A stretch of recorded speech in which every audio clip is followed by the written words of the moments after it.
Good morning, everybody out there on YouTube. Thanks for tuning in today. We're going to do another aquaponics update. My last video I talked about how I made a mistake with the sump tank and I didn't reinforce the sides before I buried it, and then we got a storm and all the sides collapsed in on itself, which was kind of a pain in the butt, but I got her fixed. It took a long time. I took my time doing it because I'm not running at 100%, I guess you could say. So anyways, without further ado, I'll show you my progress. I'll explain what I did.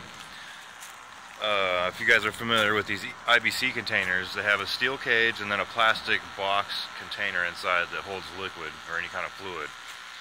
And what happened on my sump tank was I just buried the whole thing in the ground. And there's these little square holes. Here's some, for example, these right here. All the way around it and then all the way up to the top. So what I did was I took some chunks of plastic I had laying around. If you notice, the yard's a little bit cleaner. So I just utilized some of the stuff I had laying around here, and I put that on the outside of the metal cage for the sump tank. Here she is here, buried in the ground. And then after I covered the sides with pretty heavy duty plastic, I wrapped it with some leftover shade cloth. Went all the way around it, and then the top half of it I wrapped again with reflective insulation. So if you go around, you notice now it's not caved in, it looks okay. And if you're wondering how I got the sump tank out in my condition, here's the secret. I used its own buoyancy because it's a 375 gallon tank, so it's a very large tank. So basically it acts like a boat. And what I did was I stuck a hose down here in the side where it was collapsed, and I put, I don't know, maybe 100 gallons of water in there. And what that did was it pushed the whole sump tank up and out. So I was able to get it out. And then I had to deal with all the sides being collapsed. And the way I fixed that was I just took the sump tank out, put it over here, and then I sumped out all the water and all the mud from the hole, and then filled the sump tank up with that, and it pushed out all the sides and straightened it back out again. And I left that water and mud in there for about 4 or 5 days just to make sure there were no leaks in the creases, because there was lots of little pinching creased areas, but there weren't any leaks. And it'll get a little bit loud in here, but I'll show you guys. We'll go down inside. As you can see here, nice and straight all the way around. None of the sides are pushed in. I'm pretty sure this is going to work. So if you guys are going to do something similar to this, just remember to wrap the outside of the cage before you bury it.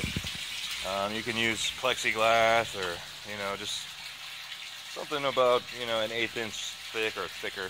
And that ought to do the trick. I'll go back here and get a look at it.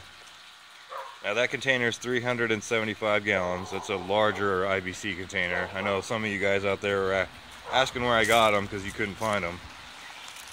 And then those two are both 275 gallons. And I got the whole thing plumbed up again. We'll go over here and I'll show you the plumbing on how I did this. I did it with one pump. I think originally in my original system I had 4 different pumps all running. So now I just have one. I got rid of all those pumps.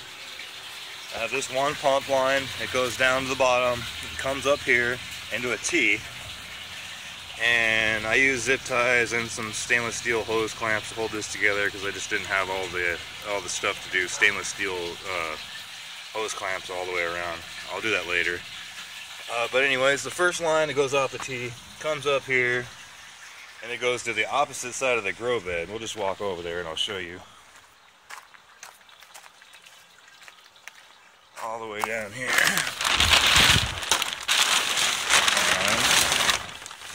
So here is where that line comes from the sump tank. It comes up here to this little manifold.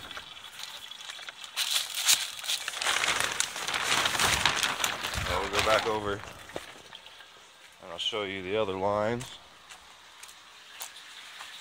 And then on the other part of the T, you follow this line over. It goes up to the first fish tank. up here, and then there's another T. And then at the end of this one, I put a ball valve. Pull it out so you can see.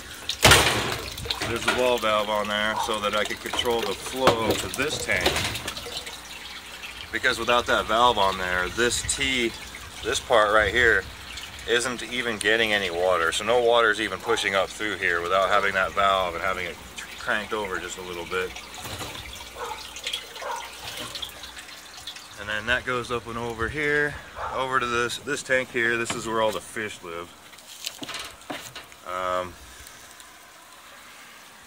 So I just turned the water on. It looks like it's going to overfill here. So something is clogged up in the drain.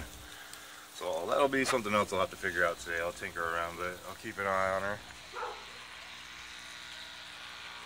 Now I just need someone to come over and help me put this back on top of there. Which I'm not in any hurry to do that. We'll pop this guy open and check out the carrots that are inside. Last time I showed this, the carrots are really small. They're getting bigger though.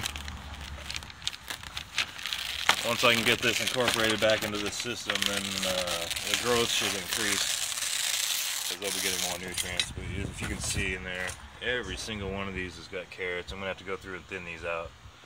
I had planted, I think 3 seeds or 4 seeds in each container. You can see a couple here.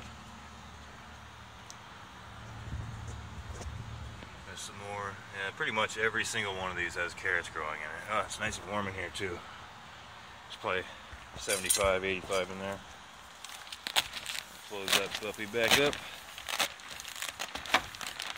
And the rest of the garden's doing real good. I still haven't finished attaching this end of the greenhouse. I should probably do that today. I have time. We'll see how I feel later. Check out some good looking tomatoes in here. Nice and orange. Here we go. I gave some of these away. I ate some of these too. They're really freaking good. I've never eaten tomatoes that tasted like that actually. They're amazing. Everything else is doing really good in there. Everything's growing, getting bigger. I'll come over here and check out the potato. I always show the potato plant. I always say, oh, it's about 6 inches from the top. It's still about 6 inches from the top of this 55-gallon drum. Seems to be doing okay. There's no damage on the leaves. The leaves look all healthy. There's no bugs in there. No aphids yet. Knock on something. There's no potato bugs either. Then over here, we've got a whole bunch of radishes and carrots that are getting real big in here. They're probably a couple weeks out, maybe more. The carrots probably a month or so. They take a long time to grow. But if you can see them in there, the tallest plant's probably about 10 inches. And they're all going crazy. I'll go over here and check out some hot peppers. Here's the yellow Scotch bonnet. I noticed that some of them are starting to ripen and turn yellow. Here's a decent sized one here. Some of the smaller ones are ripening and they're not fully developed, which that's fine. We'll see. See how hot they are.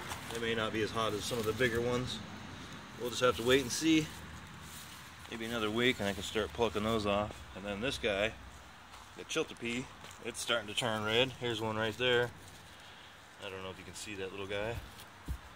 But that's a normal size for one of these pods. There's actually a couple of them turning red. I've been eating them too. They're really good.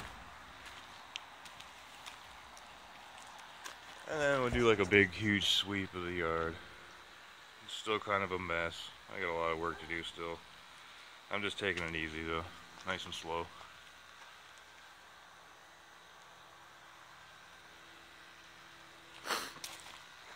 Well, that's the Aquaponics update for today. Hope you guys enjoyed. Hope you learned something. I know I definitely did, just like I did in the last video. So I figured I'd share that with everybody out there so that you can learn right along with me. Hope you guys have a good weekend, and hope your year is doing really good. Mine's getting better and better every day. So thanks for tuning in. Take care, everybody. Bye.